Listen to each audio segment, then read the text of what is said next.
देखिए दोस्तों, महाशिवरात्रि कोई साधारण पर्व नहीं है, कोई साधारण त्योहार नहीं है, बल्कि ये वो समय होता है जब भगवान शिव जल्दी प्रसन्न हो जाते हैं।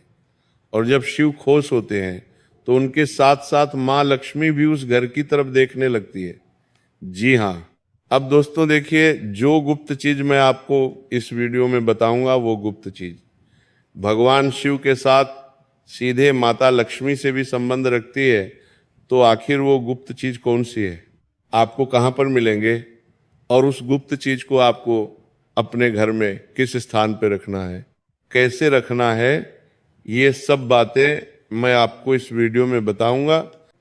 भगवान भोलेनाथ को भोला इसलिए कहा गया है क्योंकि समस्त देवी देवताओं में भगवान शिव सबसे भोले देव है।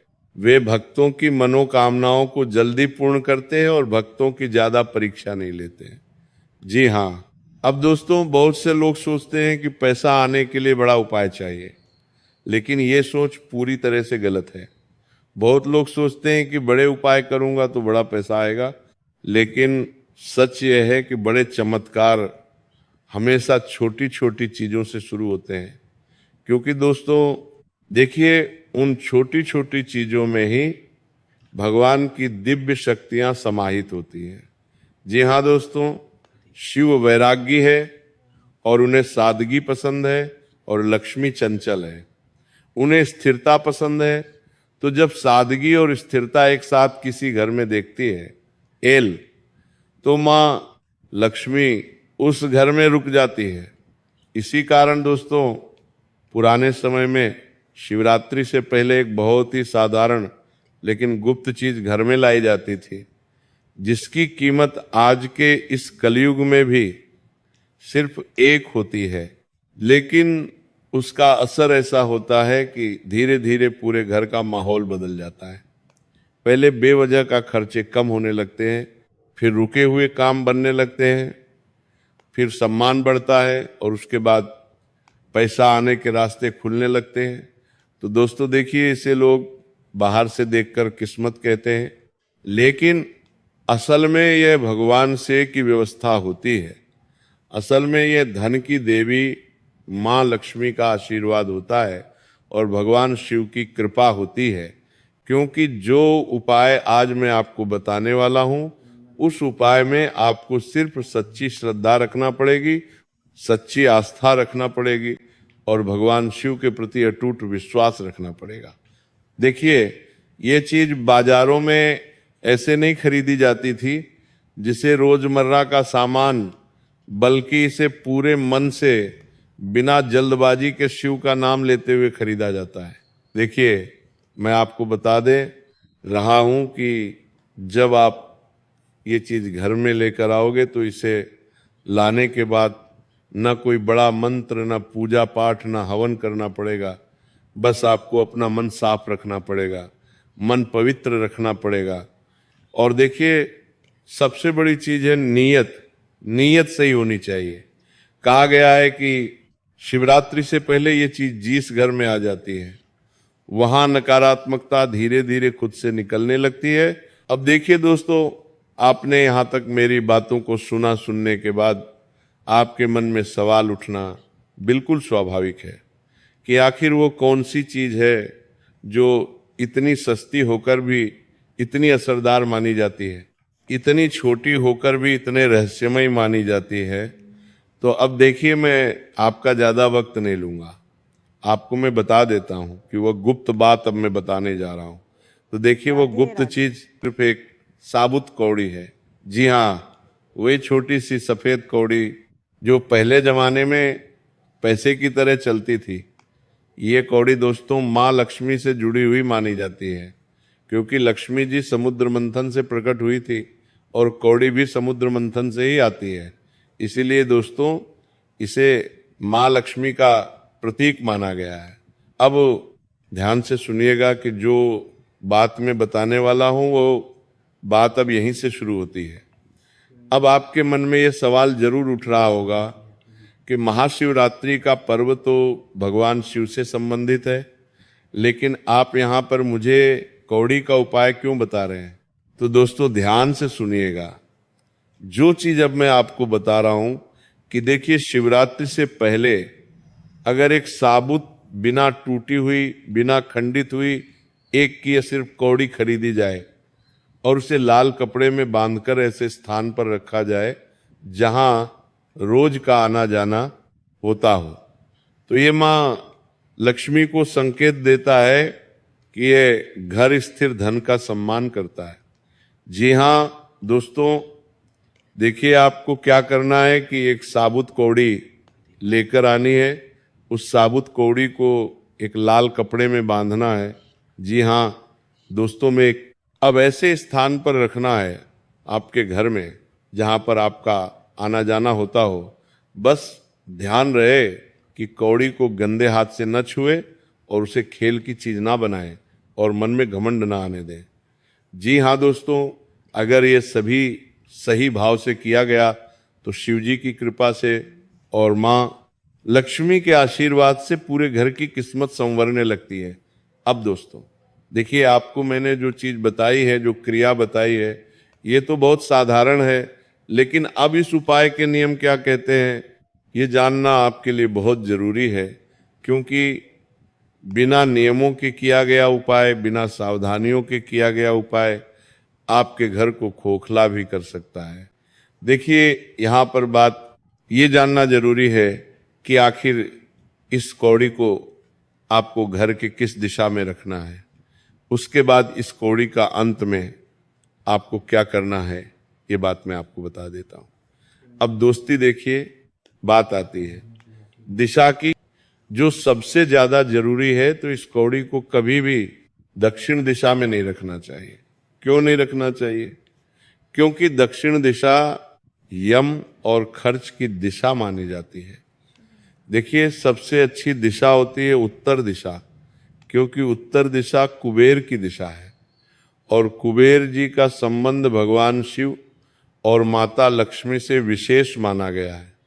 देखिए, कुबेर ही धन के देवता माने जाते हैं और कुबेर ही माता लक्ष्मी के वाहक भी माने जाते हैं।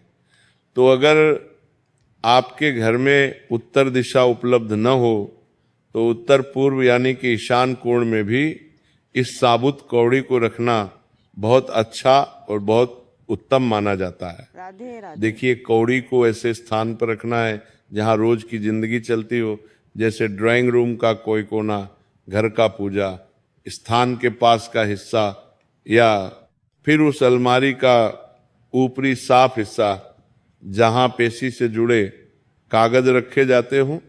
लेकिन ध्यान रहे दोस्तों कि इसे जमीन पर नहीं रखना है, ना ही बाथरूम किचन के सिंक के पास या जूते चप्पल वाली जगह के पास रखना है। आपको मैं बता देता हूं कि कौड़ी रखने के बाद उस पर रोज हाथ लगाने की जरूरत नहीं है। एक बार आपने कौड़ी रख दी तो ऐसा प्रतीत कीजिए कि उस कौड़ी को रखने के बाद आप भूल गए हैं। आपको पता नहीं कि वे कौड़ी कहाँ है। बस वे कौड़ी आपको रोजाना दिख रही है, लेकिन उस कौड़ी को आपको छूना बिल्कुल भी नहीं है। जी हाँ दोस्तों, बता देता हूं कि बार बार छेड़ने से उसकी जो स्थिरता होती है, उसकी स्थिरता में जो माता लक्ष्मी का वास करने लगता है वो कमजोर होती है। हफ्ते में एक बार या खासकर शुक्रवार के दिन उस कौड़ी को देख लेना और मन में धन्यवाद का भाव रखना काफी होता है। तो देखिए दोस्तों, जब शिवरात्रि से पहले का जो शुक्रवार आए, उस शुक्रवार के दिन आपको इस कौड़ी को देखना है और भगवान शिव से प्रार्थना करनी है, माँ लक्ष्मी से प्रार्थना करनी है कि मेरे घर में हमेशा स्थिरता बनी रहे, मेरे घर में सुख, शांति और समृद्धि का वास हो दिखे। दोस्तों, नियम के बिना कोई भी उपाय फल नहीं देता है। हर उपाय के अपने कुछ नियम होते हैं, हर उपाय के अपने कुछ कायदे होते हैं। तो देखिए, सबसे पहला नियम यह है कि कौड़ी को कभी भी मजाक या दिखावे की चीज ना बनाएं, क्योंकि वो कौड़ी जो है उसमें भगवान शिव और माता लक्ष्मी का स्थायी निवास होने लगता है। घर में तो अगर वो चीज देवी देवताओं से जुड़ी हुई है तो आपको उस चीज का मजाक बिल्कुल भी नहीं बनाना है।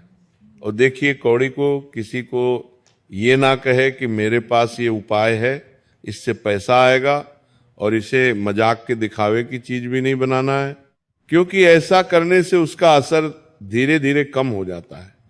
देखिए, अब आपको मैं बता देता हूं कि दूसरा नियम यह है कि जिस दिन कौड़ी लाई जाए उसके बाद कम से कम उस दिन झूठ बोलने, गाली देने और बेवजह गुस्सा करने से बचें। इस समय इसलिए कह रहा हूं क्योंकि इंसान के अंदर ये जो नकारात्मक भाव होता है, ये नकारात्मक भाव उस पवित्र उपाय के ऊपर अपनी नकारात्मक ऊर्जा छोड़ता है। तो अगर आप पवित्र मन से, पवित्र मुख से, पवित्र शरीर से, पवित्र भाव से, पवित्र श्रद्धा से उपाय करेंगे तो ही तो उपाय असर करेगा। इसीलिए दोस्तों बता देता हूं कि बेवजह गुस्सा करने से बचे, क्योंकि माँ लक्ष्मी साफ मन में ही आती है। तीसरा नियम यह है कि घर में जानबूझकर गंदगी ना फैलाएं। खासकर वो जगह, जिस जगह पर कौड़ी रखी है, वह जगह पूरी तरह से साफ होनी चाहिए। वहां धूल, मिट्टी या कचरा या किसी भी प्रकार की गंदगी जमा नहीं होना है। चौथा नियम इस उपाय को लेकर यह भी बताया गया है कि कौड़ी को किसी को उधार ना दे।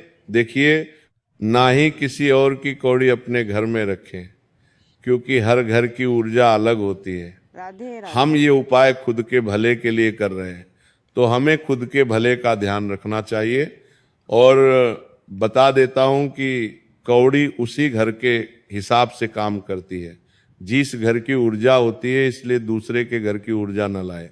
दोस्तों देखिए, पांचवा और अंतिम नियम यह है कि अगर किसी दिन घर में बहुत झगड़ा हो जाए या बहुत नकारात्मक माहौल बन जाए तो उसी दिन कौड़ी को हाथ ना लगाएं। 2-3 दिन बाद जब माहौल शांत हो जाए तभी उसे देखें। अब सावधानियों की बात करें तो सबसे बड़ी सावधानी यही है कि कौड़ी से तुरंत चमत्कार की उम्मीद ना रखें। आप सोच रहे हैं कि आज उपाय किया, आज घर में कौड़ी लाकर रख दी, कल फल प्राप्त हो जाए, तो नहीं।